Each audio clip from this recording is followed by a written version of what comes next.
Hello दोस्तों, स्वागत है एक बार फिर से आपका मेरे चैनल पे लीगल न्यूज 127 पे।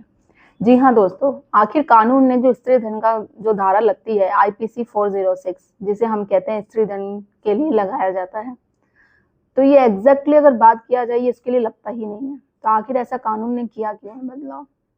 और आप पे स्त्री धन का केस लगता है, जो पत्नी लगाती है, उसको अपने पक्ष में कैसे कर सकते हैं? कैसे पत्नी को झूठा साबित कर सकते हैं कि जो वो आप पे आरोप लगा रही है, आपके घर वालों पे आरोप लगा रही है, वो बेबुनियाद है, वो बिल्कुल झूठे हैं? कैसे अपने पक्ष में आप ले सकते हैं फैसला अपना, और कैसे जीत सकते हैं? आज की वीडियो में डिटेल्स में बात करेंगे और स्त्री धन होता क्या है सारी। और तो चैनल पे आप मेरे नए जुड़े हैं, चैनल को लाइक करना, शेयर करना, सब्सक्राइब करना बिल्कुल मत भूलिए, साथ ही बेल आइकन दबा दीजिए ताकि आपको टाइम से मेरे वीडियो की नोटिफिकेशन सबसे पहले मिलती रहे। तो दोस्तों देखो, होता क्या है, पहले हम बात करते हैं 406 आईपीसी, जिसे आप ऐसे बहुत लोगों को पता है कि ये इसलिए लगती है धारा कि स्त्री धन का जो लगता है उसके सेक्शन के लिए। अब अगर सिंपल भाषा में समझा जाए तो ये इसके लिए नहीं लगती है, बट फिर भी सब अब इसे स्त्री धन में ही काउंट करते हैं। नॉर्मल तरीके में बात करूँ, ये उसके लिए लगती है आईपीसी 40 की धारा कि अगर किसी एक व्यक्ति ने दूसरे व्यक्ति को अपना कोई सामान दे दिया है, कोई भी चीज, लाइक कोई प्रॉपर्टी के पेपर दे दिए हैं, कोई गाड़ी दे दी है, बाइक दे दी, कुछ भी, फिर उसे कहता है वो मैं ले जाऊंगा, बस आने वाले टाइम के साथ जब वो वापस लेने आता है तो वो उसे नहीं देता, या वो उसे बेच देता है, कोई भी कुछ कर देता है, तो मतलब उसका धोखा तोड़ना, ट्रस्ट करना, ब्रीच ऑफ ट्रस्ट, धोखे को तोड़ना, विश्वासघात करना। तो इस सिचुएशन में उसको जुर्माना भी होगी और 3 साल की सजा होती है। तो एग्जैक्टली ये जो लगती है ना आईपीसी 406, इसके लिए लगती है। अगर फॉर एग्जांपल मैं बात करूं कि अगर एक पर्सन ने अपनी बाइक दे दी है, वो कह रहा है कि मैं गांव जा रहा हूँ, दूसरे पर्सन को दे दी कि तुम संभाल के रखो, जब तक मैं आ जाऊंगा 2-3 महीने में मैं ये वापस ले लूंगा तुमसे। तो बोलता है ठीक है। जब वो वापस आता है 2 महीने 3 महीने के बाद, तो उसे अपनी बाइक मांगता है, बट वो क्या करता है बंदा, वो उसकी बाइक बेच देता है, बेच के पैसे ले लेता है, और फिर यह होता है तो उसी पैसे से और ऐड करके न्यू बाइक ले लेता है। तो उसने, फर्स्ट पर्सन ने सेकंड वाले के साथ एक ट्रस्ट किया था, ट्रस्ट विश्वास के ही नाते उसने अपनी बाइक दे दी, बट उसने क्या किया, उसको उसके ट्रस्ट को तोड़ दिया, ब्रीच ऑफ ट्रस्ट किया। तो ये इसी सिचुएशन में किया जाता है कि 406 की धारा लगाई जाती है।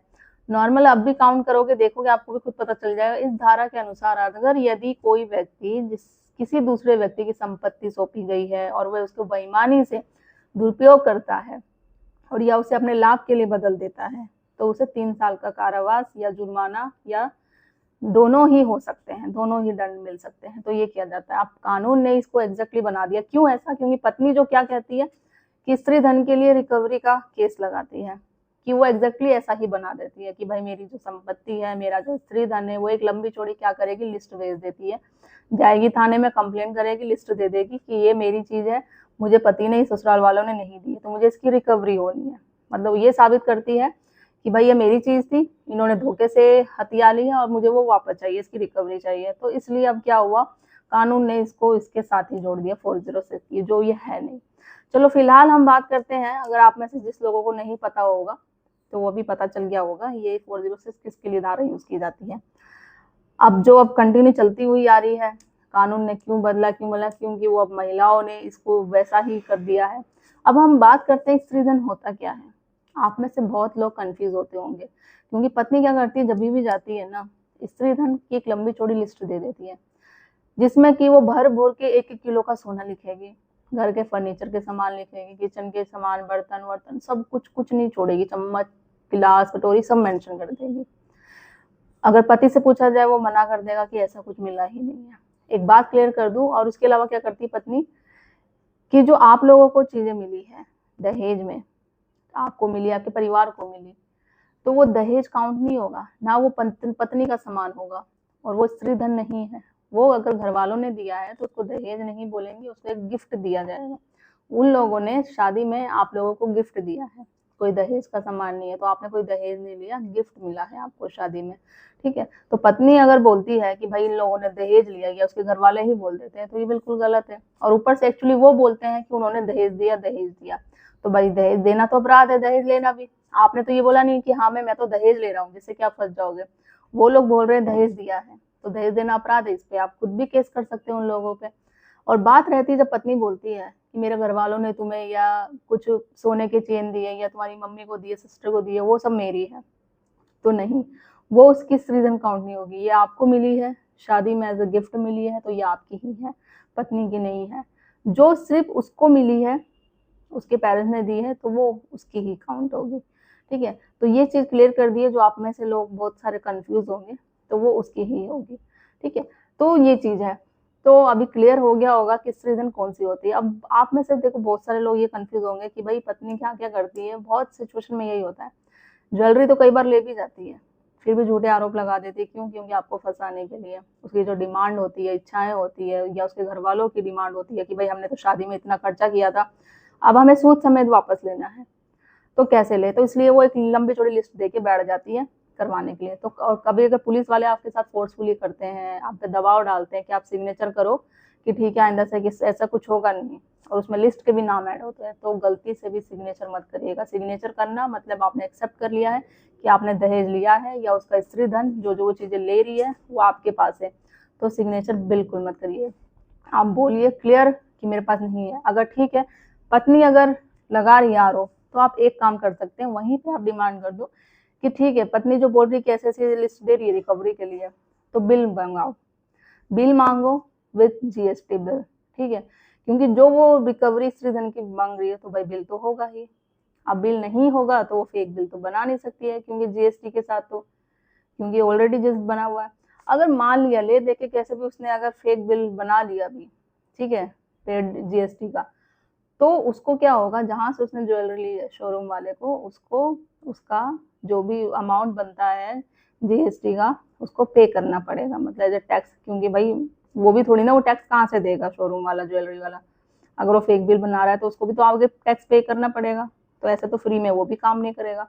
पत्नी को ये चीजें देनी पड़ेगी। अब वो सोच समझ के करेगी कि या फेक बिल बनाए, या फिर खुद ही अपने हाथ खड़े कर देगी कोर्ट में कि हाँ ये मैं झूठ बोल रही हूँ, इसको इतना मैंने, हमने कुछ इतना दिया ही नहीं है, ये मैंने झूठी चीज लिखवाई है। वो खुद ही एग्री हो जाएगी, क्योंकि पता है कोई अमाउंट इतना छोटा मोटा नहीं होगा कि 500,000 रुपए देके वो फिर फेक बिल बनवा लेगी।